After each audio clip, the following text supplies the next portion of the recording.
لبيك اللهم لبيك لبيك لا شريك لك لبيك.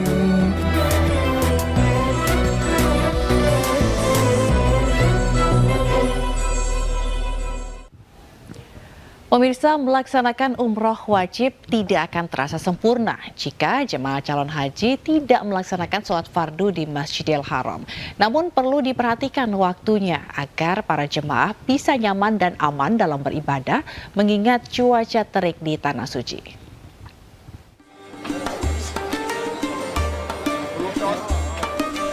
Di saat menunggu untuk melaksanakan ibadah wukuf di Arafah, mabit di Musdalifah dan lempar jumroh di Mina, jemaah calon haji berada di kota Mekah untuk menunaikan ibadah umroh wajib.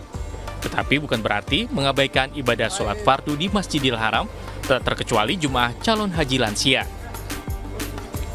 Namun ada himbauan dari petugas penanganan krisis dan pertolongan pertama pada jemaah haji yang berada di sektor khusus Masjidil Haram untuk menghindari waktu rawan di siang hari agar terhindar dari dehidrasi, karena di Makkah suhu udara mencapai 42 bahkan bisa sampai 45 derajat Celcius.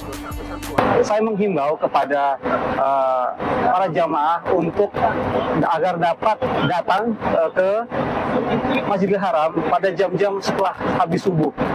Jadi sebelum jam 7 sudah ada berada di sini. Kemudian pada sore hari, mulai dari jam 6 sore sampai malam, artinya kita hindari matahari secara langsung untuk menghindari terjadi dehidrasi atau kecapean atau terjadi serangan panas atau yang kita sebut heat stroke. Bagi jemaah lansia yang sholat subuh di Masjidil Haram diharapkan pukul 7 sudah harus kembali ke hotel mereka. Sedangkan di sore hari bisa berangkat dari hotel pukul 18 waktu setempat hingga malam hari agar terhindar dari sengatan matahari langsung yang cukup panas. Dari Makkah, Arab Saudi, Ahmad Tasori, iNews melaporkan. Pemirsa, ada banyak cerita saat ibadah haji. Salah satunya cerita tentang Abah Juhani, jemaah calon haji asal Majalengka, Jawa Barat, yang minta turun dari pesawat. Alasannya karena ia baru ingat belum memberi makan ayam di rumah.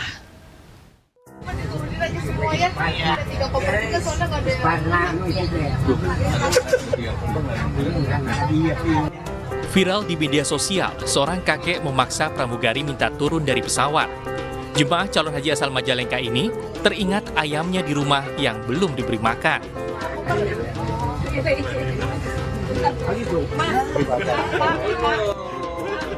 Namun sekarang, lansia 95 tahun ini sudah sampai di Madinah, Arab Saudi untuk mengikuti rangkaian ibadah haji.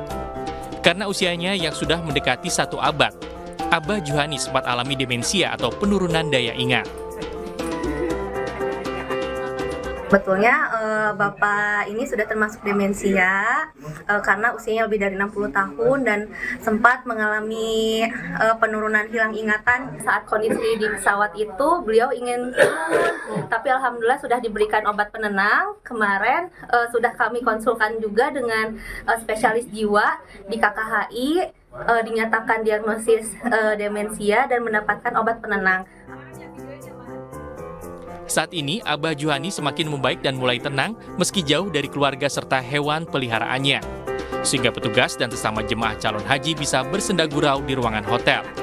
Meski tidak ingat peristiwa di pesawat, Abah Juhani ternyata masih mampu menyanyikan lagu berbahasa Jepang. Aku kang hayakeba. Hey hey. Sengtinu seiki hachura juto. Hey. Abah Juhani adalah satu dari sekian banyaknya contoh jemaah lansia yang mengalami demensia. Hal ini menjadi tantangan tersendiri bagi petugas PPIH untuk ikhlas melayani, terutama lansia yang berangkat seorang diri tanpa keluarga pendamping ke Tanah Suci. Dari Madinah, Arab Saudi, Dewi Murtiningrum, iNews melaporkan.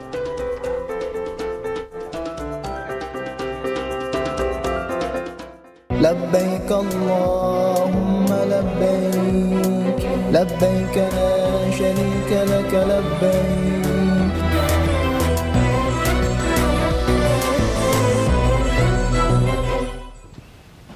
Pemirsa, ratusan motor berknalpot bising terjaring razia Satlantas Polres Cimahi di kawasan Lembang, Jawa Barat. Tidak hanya motor berknalpot brong yang ditindak, namun motor gede Harley Davidson juga turut diangkut petugas.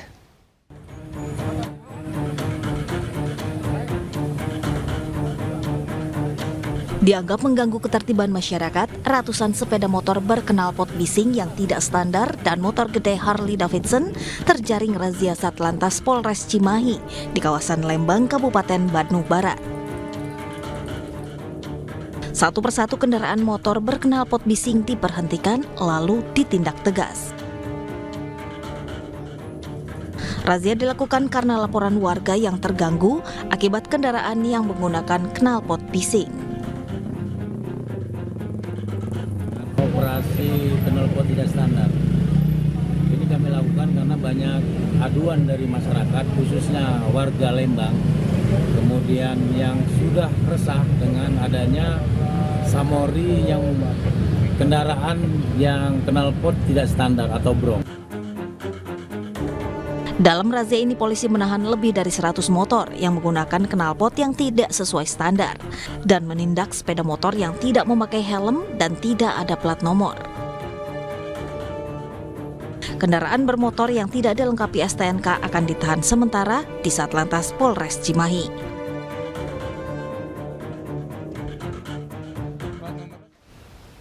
Sementara razia kendaraan menggunakan tilang manual tidak membuat jera pengendara. Puluhan motor terjaring razia karena menerobos jalur bus Transjakarta di Jalan Daan Mogot, Kalideres, Jakarta.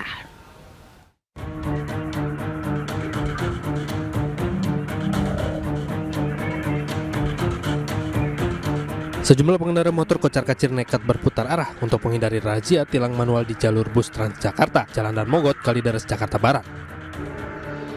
Sementara pengguna kendaraan yang bersembunyi di belakang bus Transjakarta tak bisa berputar arah, mereka terjaring razia tilang manual. Begitu juga dengan petugas PPSU yang nekat menggunakan jalur bus Transjakarta. Dirinya menggunakan jalur bus Transjakarta untuk menghindari macet demi mengangkut sampah warga. Namun sebuah kendaraan milik sumber daya air Pemprov DKI Jakarta dibiarkan berjalan mulus tak terjaring razia tilang manual.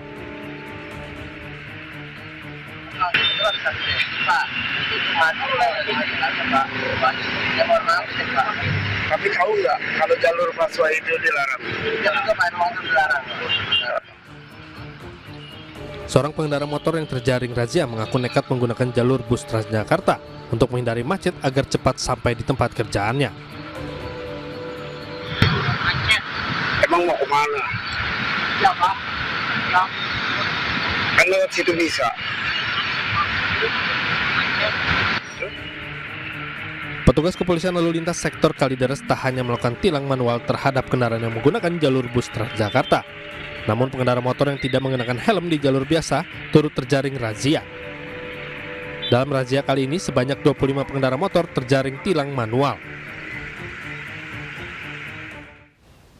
Informasi tadi sekaligus menutup iNews Prime. Tayangan iNews dapat pula Anda saksikan di YouTube @official_iNews. Jangan lupa subscribe YouTube @official_iNews.